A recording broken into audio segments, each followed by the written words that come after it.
5장 1절로 10절까지의 말씀입니다.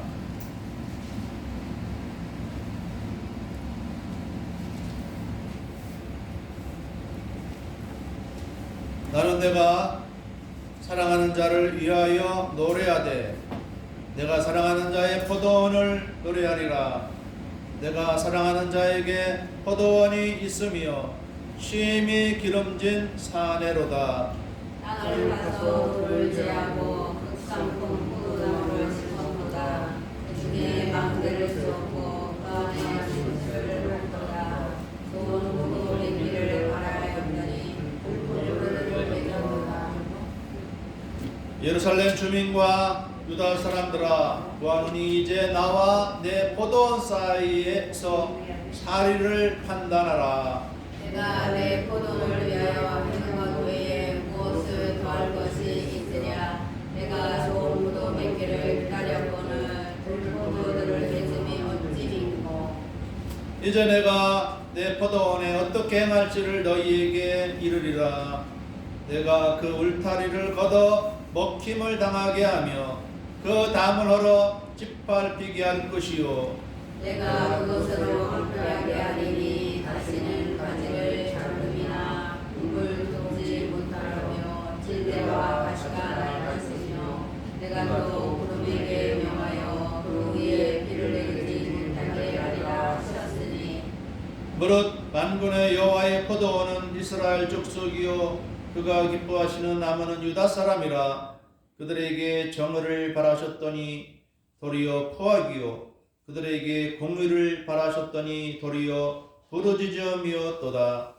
가옥에 가옥을 이으며 전토에 전토를 더하며 빈틈이 없도록 하고 이 땅 가운데에서 홀로 거주하는 자들은 다 있을진저. 만군의 여호와께서 내 귀에 말씀하시되 정령이 허다한 가옥이 황폐하리니 크고 아름다울지라도 거주할 자가 없을 것이며 열흘가리 포도원에 겨우 포도주 한 마트가 나겠고 한 호멜에 종자를 뿌려도 간신히 한 에바가 나리라 하시도다. 아멘. 오늘 말씀의 제목은 하나님의 사랑 포도원입니다. 포도원은 다른 말로 말하면 포도밭이기도 하고 또 요즘에 농원이라는 말을 써요. 포도농원. 우리나라에서도 이 포도밭이 덜어 있죠. 포도원, 영동 포도 유명하죠. 거기 영동에 가면 포도밭을 하는 사람들이 많이 있어요. 그렇지만 전체적으로 보면은 포도 농사를 짓는 사람들은 우리나라에 그렇게 많지 않죠. 근데 이스라엘 땅에 옛날에는 밀밭 아니면 거의 포도밭입니다. 우리나라는 벼를 주로 이제 생산하기 때문에 시골에 가면 이제 벼를 생산하는 논이 많지요. 그리고 이제 요즘에는 또 비닐하우스에서 이제 작물을 또 이제 많이 이제 키우는데 이 고대 이스라엘 나라에는 이 빵을 주식으로 먹으니까 밀농사를 많이 짓고 또 밀 못지않게 많이 먹는 게 이 포도예요. 포도 열매보다는 포도주를 따서 여기 오늘 말씀 보면은 포도주 그 안에 술틀을 팥도다 이렇게 나오죠. 술틀 포도주 만드는 틀 포도를 으깨서 포도주를 만들잖아요. 그런 것이 많이 있는데 왜냐하면 이 사람들은 이제 날씨가 덥고 또 우리나라처럼 이렇게 뭐 샘을 하면은 그래서 막 샘물이 푹 나오고 하면 이러한 상태가 아니고 물도 귀하고 그런 상태에 있었기 때문에 이 포도를 가지고 포도주를 만든 다음에 이 포도주는 뭐냐면 이 빵을 먹을 때 이 포도주에 이렇게 찍어 먹기도 합니다. 이 빵이 이 딱딱하니까 그걸 부드럽게 하기 위해서 포도주에 찍어 먹죠. 예수님도 최후 만찬할 때 우리 열두 제자들과 함께 빵과 포도주를 먹을 때 그렇게 먹었어요. 빵을 나눠주면 빵에다가 포도주를 찍어서 이렇게 먹는 거예요. 찍어서 먹거나 아니면은 음료수처럼 이렇게 이제 먹거나. 네, 그래서 이 포도주는 이 사람들에게 음료수도 되고, 또 잔치할 때에는 또 아주 술이 되는 것이죠. 술. 술처럼. 네, 네. 술로도 잔치할 때는 이렇게 먹습니다. 그리고 또 이 포도주는 비상 의료용품도 돼요. 그래서 상처가 났을 때 이 포도주를 이렇게 발라줘요. 예, 포도주에는 알코올 성분이 있잖아요. 그 알코올 성분이 이 상처를 이렇게 병균들을 없애는 상처를 치유하는 그런 역할을 하잖아요. 그래서 이 포도주는 이 고대 이스라엘 사람들에게 아주 굉장히 중요한 음식 중에 하나예요. 단순한 뭐 술 좋아하는 사람의 술이 아니라 이 음식을 먹을 때 있어서 없어서는 안 돼. 없어서는 안 돼. 아주 굉장히 귀한 것입니다. 그래서 이 포도는 이 성경에서 보면 포도는 기쁨의 상징이에요. 기쁨의 상징. 그래서 하나님이 이사야를 통해서 하나님과 이스라엘 사람들과의 관계를 오늘 말씀처럼 표현한 거예요. 나의 사랑 포도원이다. 내 사랑 포도원이다. 아주 하나님이 이 포도원을 이스라엘을 포도원처럼 사랑한다는 말씀.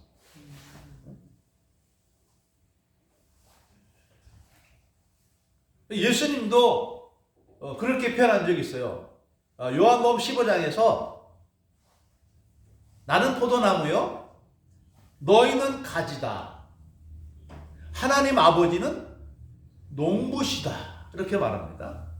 그래서 예수님은 포도나무인데 우리는 그 포도나무에 붙어있는 가지다. 그래서 우리가 예수님께 딱 포도나무인 예수님께 가지로 딱 붙어있으면은 우리에게 열매가 맺힌다.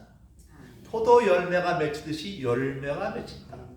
그러면 우리 하나님 아버지가, 농부이신 하나님 아버지가 굉장히 우리를 기뻐하신다. 그랬습니다. 어느 부모나 자기 자녀를 사랑하지 않는 부모가 거의 없죠. 뭔가 이상이 있는 사람들 제외하고는 건강한 대다수의 부모들은 자기 자녀를 사랑합니다. 왜 그렇습니까? 그 부모가 낳았고 어려서부터 만져주고 길러줬기 때문에 사랑스럽잖아요. 내 사랑, 내 자녀 아닙니까? 내 손주 이렇게 되잖아요.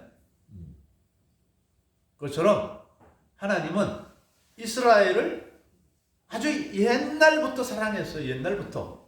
언제 때부터 사랑했을까요? 창세기 보니까 아브라함 때부터. 이 세상에 많은 사람들이 하나님을 잃어버리고, 원래 우리 사람들은 하나님을 다 알던 사람들이에요.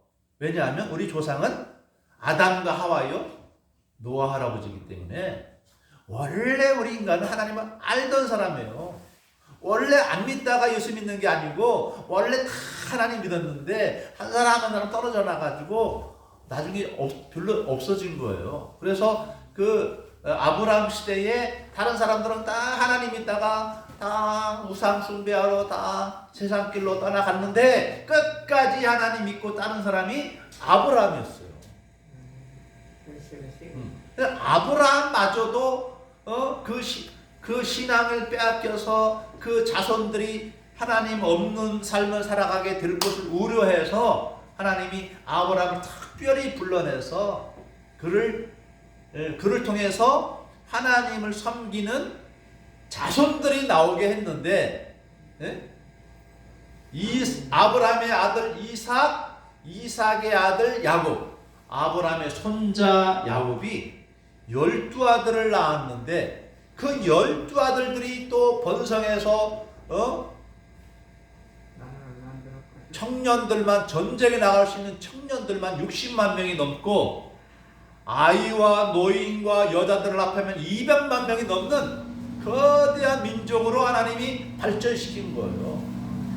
하나님이 이 아브라함의 자손, 야곱의 자손을 하나님이 특별히 선택해서 그들에게 복을 주신 거예요.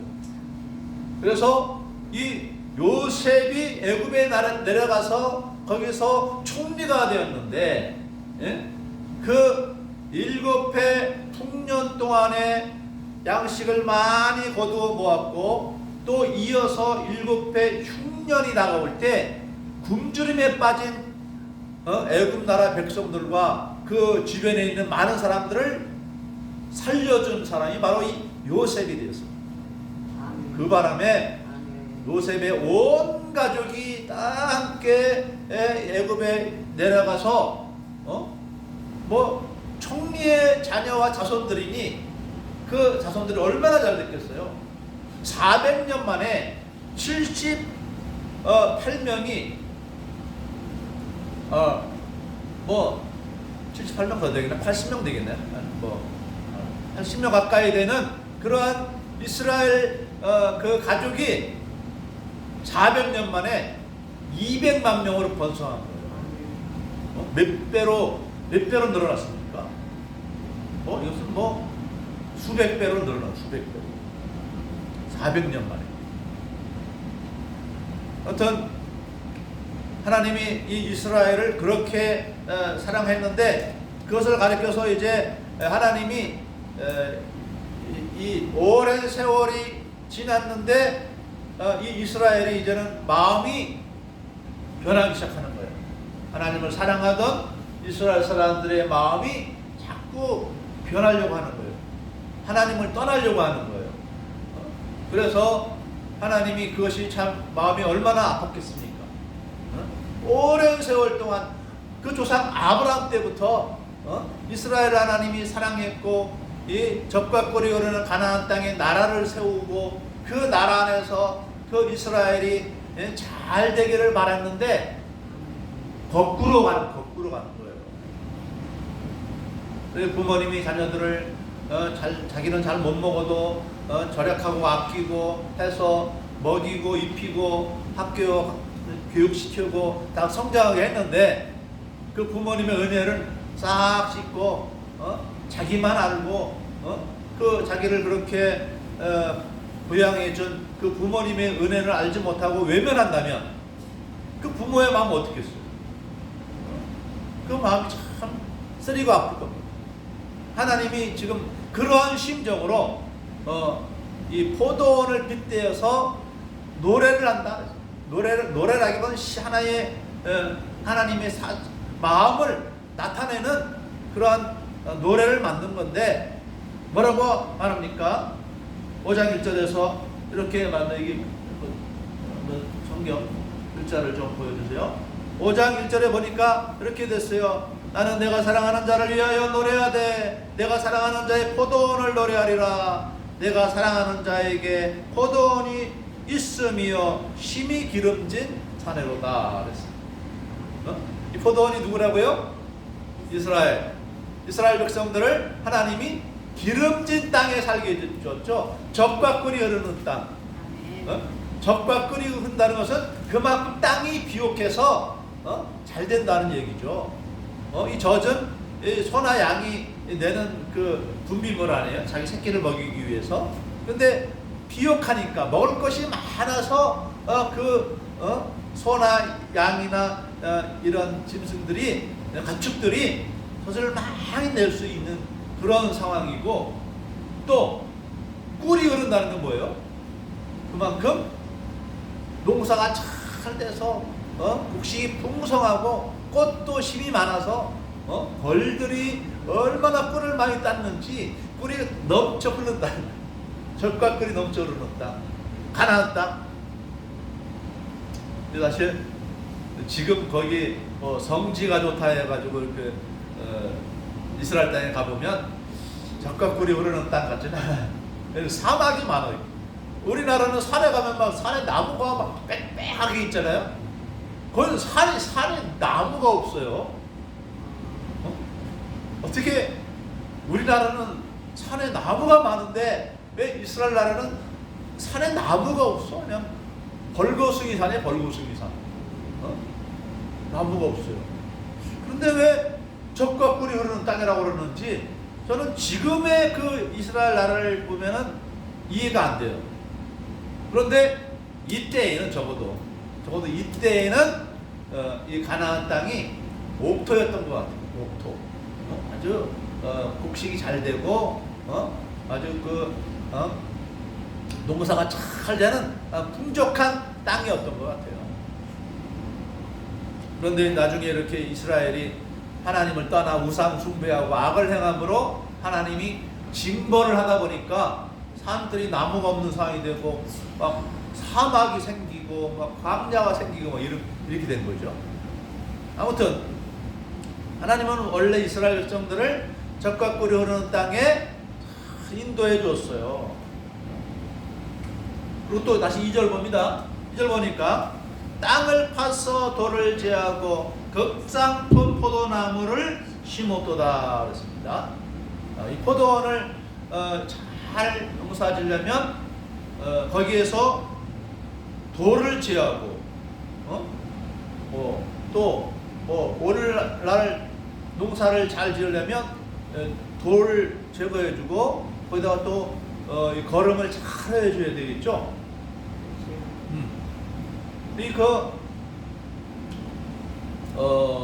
우리나라 어디에 저기 고창이라는 곳에 포도원을 하는 농부가 있는데 포도나무 하나를 나무처럼 키웠어요. 나무처럼.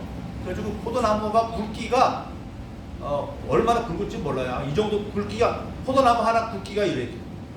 해가지고 가지를 뻗었는데 얼마나 넓게 펼쳐져 있는지 그 포도나무 한 나무에서 4,000송이가 맺힌대. 포도가 하나가 쫙 뻗어가지고요. 그 비닐하우스 한 400-500분 정도 되는 것 같아요.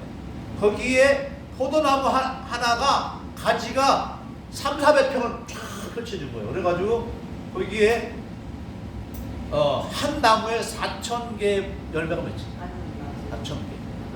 또 어떤 나무도 이 사람은 포도나무 몇 개 안 돼요. 몇 개 안 되는데 한 개에 그렇게 막 4,000개, 2,000개 막 1,000개 막 이렇게 맺히게 농사를 짓는 거예요. 그 사람은 어떻게 이렇게 할 수 있느냐? 그랬더니 자기는 뭐 인건비료 주지 않고 또 뭐 병충해 병 죽으라고 뭐 약도 치지 않고 그 친환경 유기농으로 해가지고 그렇게 한다는 거예요. 그 땅에다 거름을 막 땅에다 무조건 막 이 거름을 주면 이게 땅이 다 망가진대요. 이 사람은 땅 위에다가 어느 정도 다 썩을 만큼 썩게 어느 정도 한 다음에 그 다음에 땅에 집어넣는데요.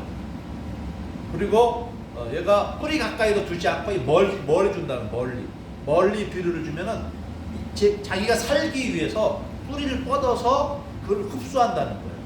그래가지고 이 포도 뿌리가 쫙쫙쫙 막 땅 밑으로 4,000송이 포도 열매를 맺히려면은 얼마나 많은 양분을 얻어야 되겠어요.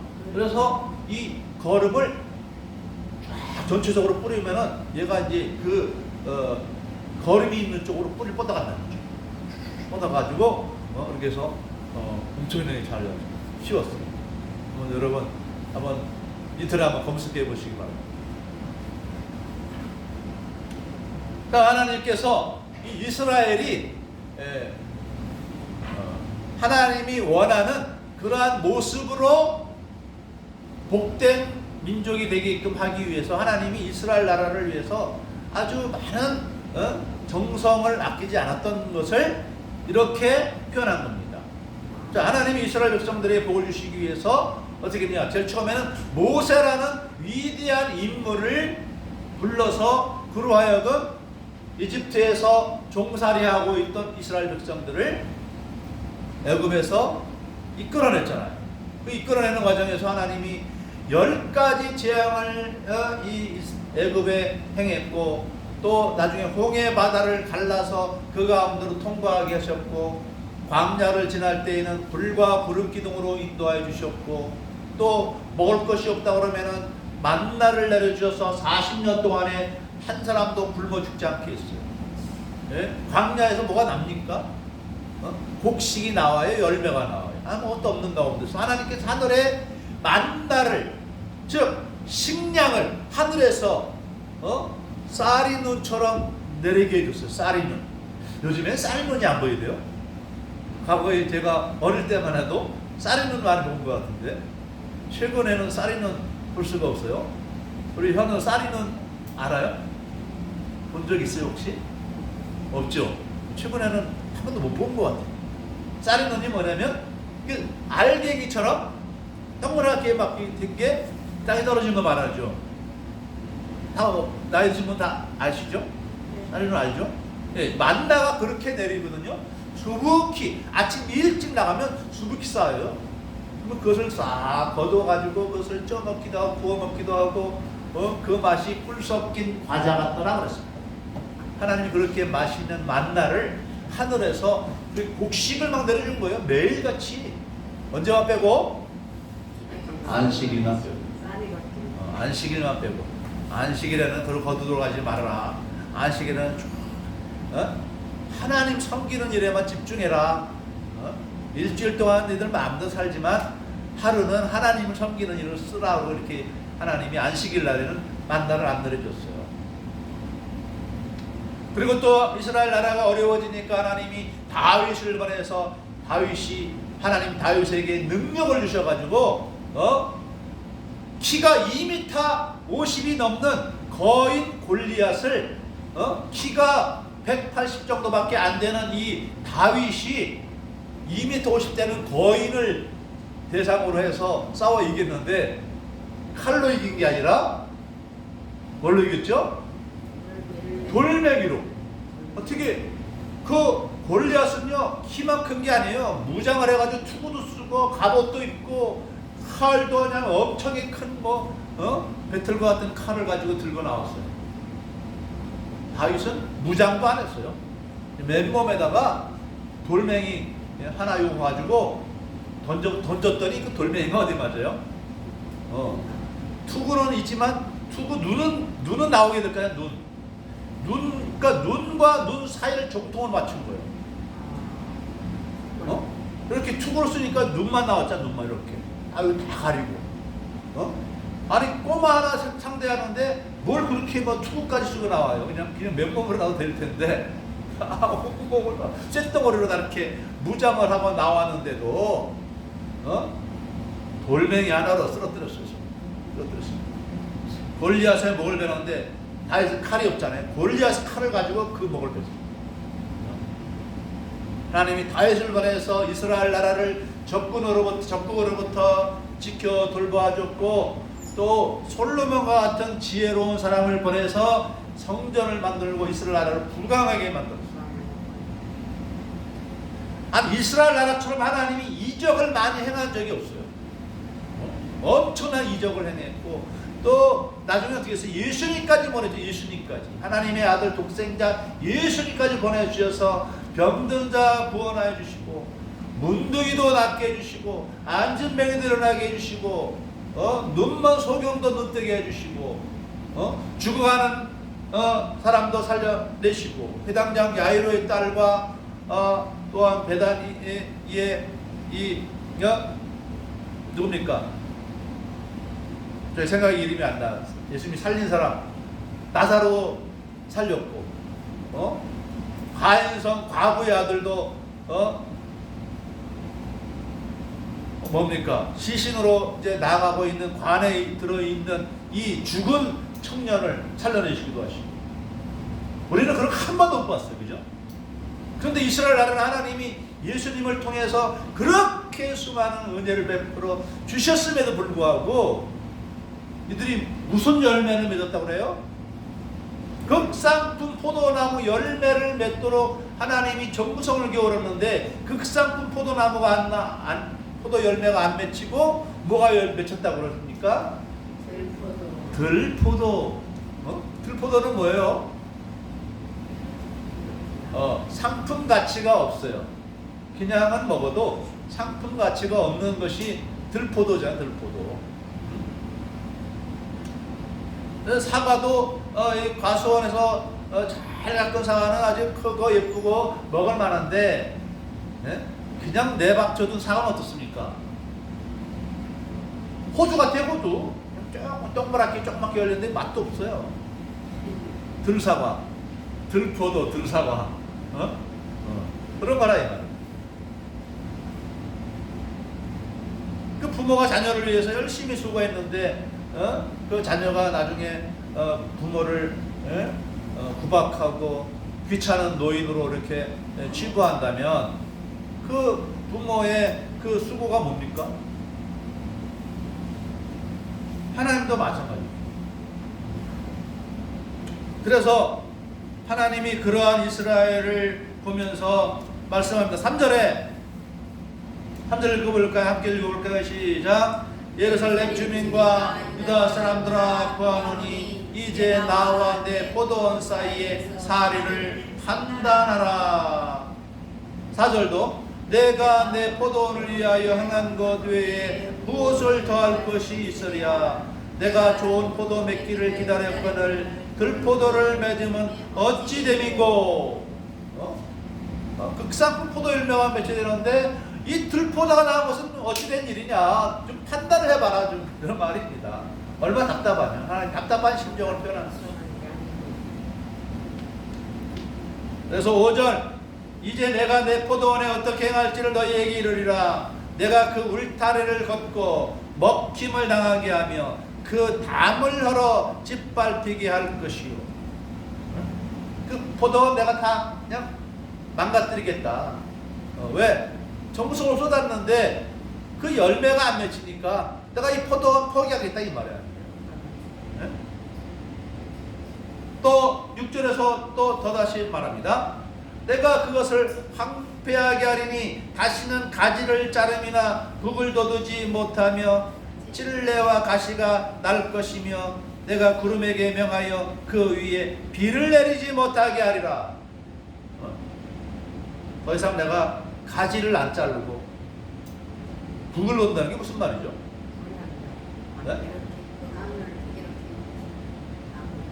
이렇게 막 북돋아 이렇게 땅으로 북돋아주는 걸 말해요. 북돋아주는 것도 안 할 거고 가지도 안 자를 거고 또 하늘에 비도 안 내릴 거야. 그동안 열심히 했다는 얘기 아니에요. 그렇게 북도 돋아주고 가지도 잘라주고 구름을 보내서 비도 내려줬는데 들포도만 맺었다.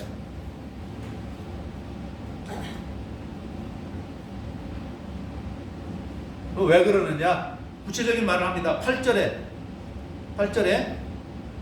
가옥에 가옥을 이으며 전토에 전토를 더하여 빈틈이 없도록 하고 이 땅 가운데 홀로 거주하려 하는 자들은 화 있을진저. 이 말이 무슨 말일까요? 가옥에 가옥을 이으며 전토에 전토를 더하는 게 뭘까요? 자기 집이 있는데 다른 집도 뺏는 걸 말하는 거예요. 그래서 자기 집 한 채만 있으면 되는데 두 채, 세 채, 10채, 100채로 만들고 자기 땅이 있는데 남의 땅 빼앗는 걸 말하는 거예요. 이렇게 이스라엘에 누가 어떤 사람이 이런 짓을 할까요? 부자가 이런 일을 하고 권력자가 이런 일을 하는 것을 말합니다. 부자와 권력자가 악을 행하면 그 나라는 망가지는 거예요.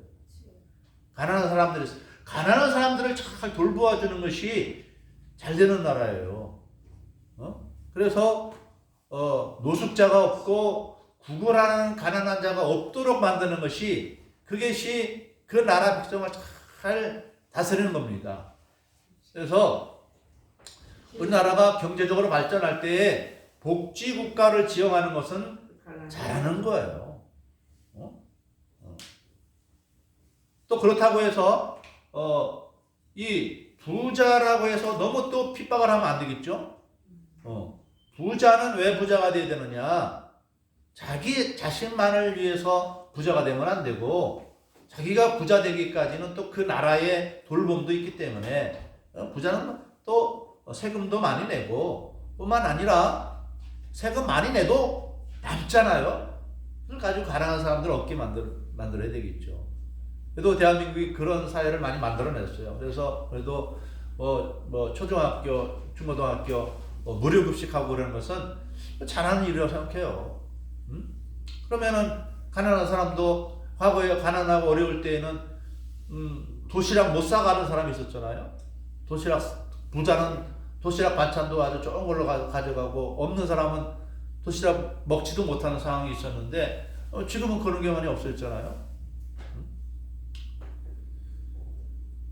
아무튼 이 이스라엘 백성들이 이 권력이 있고 돈 있는 사람들이 욕심을 부려가지고 어느 사람 더 없게 만들고 더 괴롭게 만드니까 하나님이 이런 걸 볼 때 화가 나는 거예요. 하나님이 너 나만을 섬기라 그럴 때 하나님 앞에 나와서 제사만 잘 드리면 하나님 잘 섬기는 것입니까? 하나님 그것이 아니잖아요. 내 이웃을 내 몸처럼 살아가는 것이 율법에도 하나님의 말씀하신 강조해야 하는 내용이에요. 과부와 고아를 돌아보라고 하는 것이 하나님의 뜻입니다. 그런데 하나님 섬긴다면서 제사는 멋들어지게 드리는지 몰라도 실제 집에 돌아가면 악을 행하는 거예요. 하나님 모르는 사람처럼. 그러니 하나님이 이스라엘에게 복을 주겠냐는 거예요. 자, 그래서 10절에 보십시다. 10절에 그러니 하나님이 어떻게 행할 것이냐? 10절을 함께 읽을까? 시작. 열흘까지 포도원에 겨우 포도주 한 바트가 나겠고 한 호멜의 종자를 뿌려도 간신히 한 에바가 나리라 하시도다. 이 말은 무슨 말입니까? 열흘가리 포도원이 뭘까요? 열흘가리 포도원. 열흘 동안 열심히 갈고 농사져야 되는 그 포도원이라면 얼마나 크면 하루 동안에 돌아다닐 수 있는 것이 아니라 열흘 동안에 돌아다녀야 될 정도로 엄청난 포도원, 엄청나게 큰 포도원이죠. 그런데 포도주가 얼마밖에 안 나오느냐? 한 바트밖에 안 나옵니다. 한 바트라는 것은 약 220리터를 말합니다. 바트는 이 부피로 이제 물 액체 같은 것을 하는 그 분량인데 220리터 정도를 말합니다. 220리터. 열흘 정도가 되는 엄청나게 넓은 포도원에서 포도주 요만큼 나오는 거예요. 네, 뭘 먹어? 그러니까 얼마 안 된다는 얘기죠. 농사 안 된다는 얘기죠. 그리고 또 한 호멜의 종자를 뿌려도 그랬어요. 한 호멜이 어느 정도냐? 이 액체로가 한 바트가 220리터죠. 그런데 이걸 부피로 곡물로 하면은 한 오멜이 한 바트와 같은 분량이에요. 한 바트 이 정도 됩니다. 220리터니까 뭐 우리 한가 이 정도 여기 이 정도 탁자 이 정도 될 겁니다. 부피가 이 정도면 그 씨앗으로 이 정도면 상당히 많겠죠? 요걸 곡식에 가시고 뿌렸는데 거두는 것이 얼마냐? 한 에바다. 한 에바는 요거의 10분의 1밖에 안 되는 거예요. 10배를 심었는데 열매는 씨앗 뿌린 것보다도 더 적어. 10분의 1밖에 안 나와, 열매가. 이런 뭐예요? 농사가 거의 망한 거죠. 망한 거예요. 하나님이 정성을 쏟았는데도 너희가 그렇게 들포도 맺으니까 너희 더 이상 이제는 소망이 없다는 얘기죠. 근데 우리가 이제는 포도원이 된 것이죠. 이 포도원은 다 망가졌고 하나님이 새로운 포도원을 얻었는데 그 새로운 포도원이 누굽니까? 우리입니다. 우리. 네? 이스라엘은 버림을 받고 이제 예수 믿는 우리를 하나님이 불러 모아서 나는 포도나무여 너희는 가지다 그랬어. 우리가 포도원이 된 거예요. 하나님이 그 요한복음 15장에 보면은 그 가지가 잘 열매 맺도록 하나님께서 은혜를 부어주신다 그랬어요. 예수 믿는 우리들을 우리의 모든 죄 다 용서해 주시고 하나님의 자녀로 삼아 주시고 우리에게 복을 주신다고 했어요. 제가 예수 믿고 얼마나 복 받았습니까? 제가 예수 믿고 큰 은혜와 복을 받았습니다.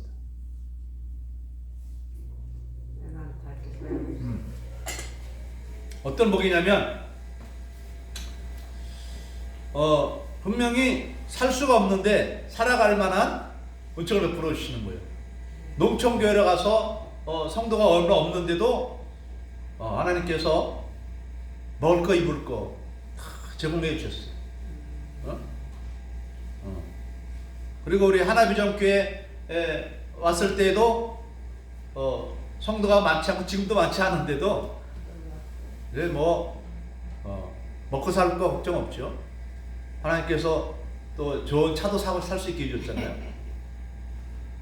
그리고 하나님이 은혜 베풀어 주신 것이죠.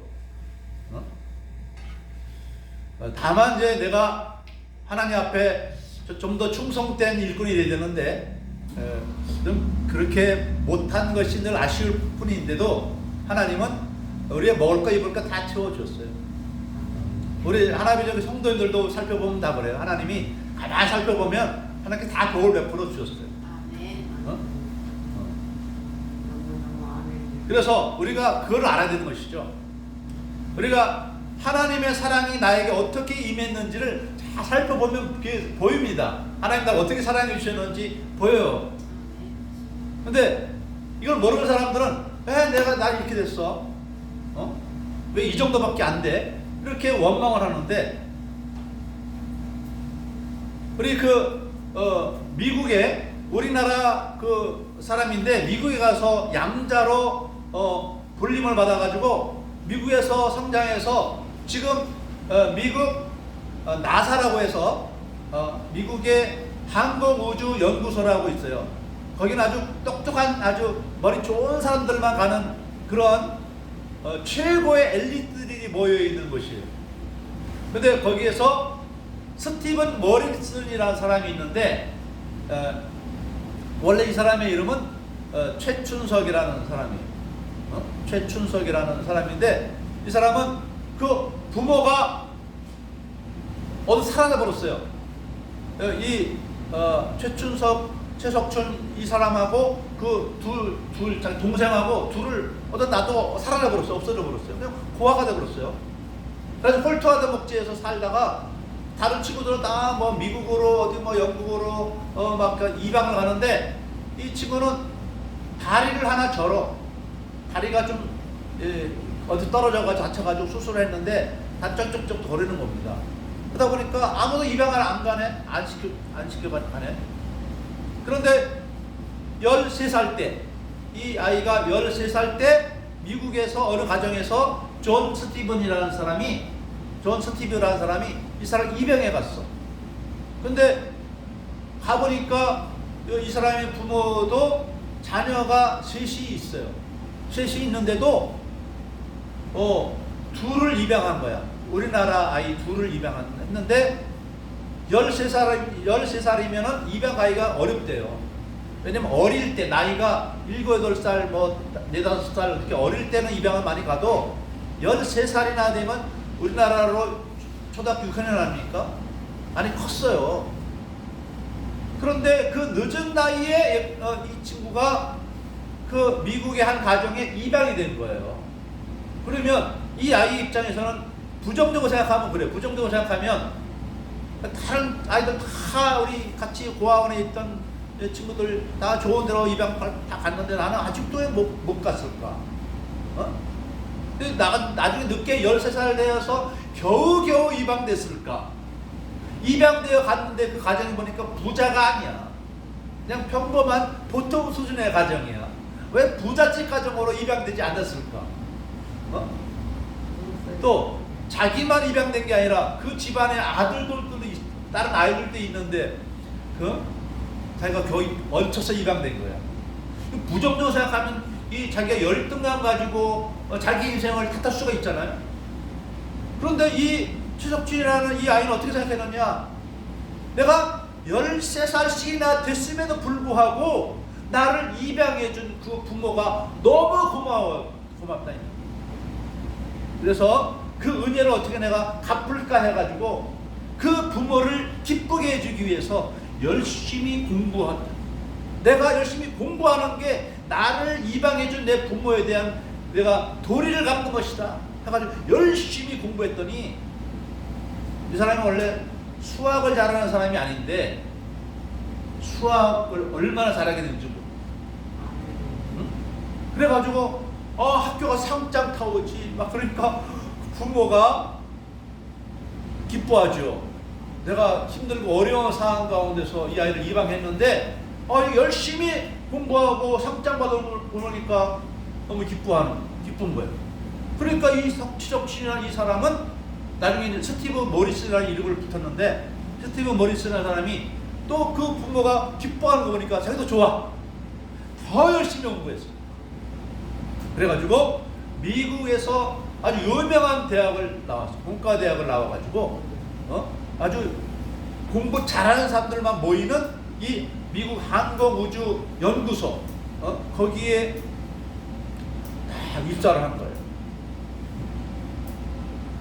그리고 지금은 그 항공우주연구소의 또 수석 1등 가는 연구원이 지금도 있어요. 그래서 그 사람이 우리나라에 와서 입양하는 것이 참 귀하다. 내가 입양돼서 이렇게 나를 크게 키워줬지 않느냐. 고아에 불과하고 이 나라에 남아 있었으면은 천대받았을 그 자기가 그 입양되어 사랑으로 자기를 품었기 때문에 내가 이렇게 클 수 있었다.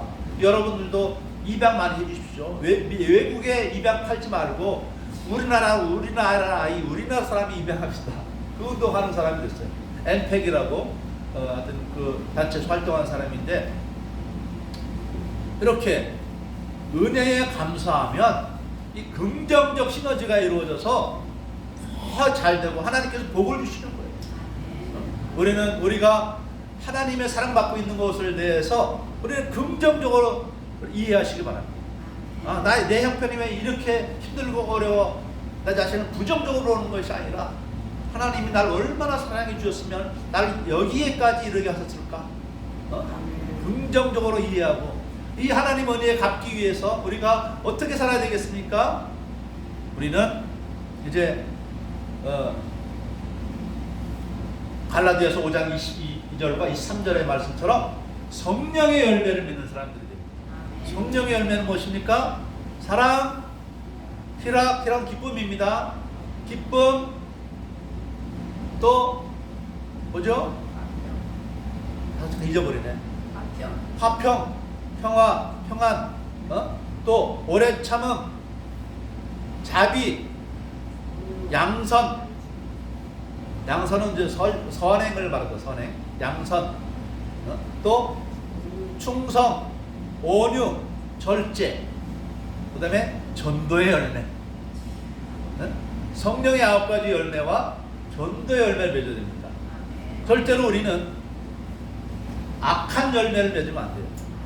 거짓말하고 미워하고 죽이고 다른 사람에게 상처 주는 그런 사람이 아니라 우리는 사랑의 열매를 맺어야 돼요. 기쁨의 열매, 화평의 열매, 평화를 이룬 평화. 우리는 가는 곳마다 이 평화를 만들어야 돼요. 자꾸 이 불화를 만들어서 이 깨지게 만들고 가는 사람이 되면 안 돼요. 그래서 여러분이 이러한 열매를 많이 맺어서 우리 하나님의 더 큰 복과 사랑을 받는 그런 여러분 되기를 주님의 이름으로 축복합니다. 네. 기도하겠습니다. 사랑의 주님, 하나님께서 우리를 구하시기 위하여 독생자를 보내주셨으며 독생자의 십자가 희생을 통하여 우리가 하나님의 자녀가 되었고, 우리가 예수 믿는 이 자리에 이르기까지 하나님께서 우리 환경을 통해서 얼마나 애를 썼는지, 얼마나 많은 기도와 눈물의 기도와 사랑이 있었는지 우리가 깨달아 알도록 도와주옵소서. 부정적으로 나의 삶을 평가하거나 판단해서 하나님께로부터 벗어나는 그러한 길로 나가지 아니하고 하나님의 사랑과 은혜 가운데 이제 감사함으로 우리가 성령의 9가지 열매와 전도를 열매를 맺는 하나님의 사랑받는 존귀한 포도원이 되어가는 그런 저희 모두가 되게 하여 주옵소서. 그래서 하나님께 영광을 돌리며 잘 되는 우리 하나님의 주께 모든 성도들이 되게 하여 주시옵소서. 축복하며 감사하며 예수님의 이름으로 기도드리옵나이다. 아멘.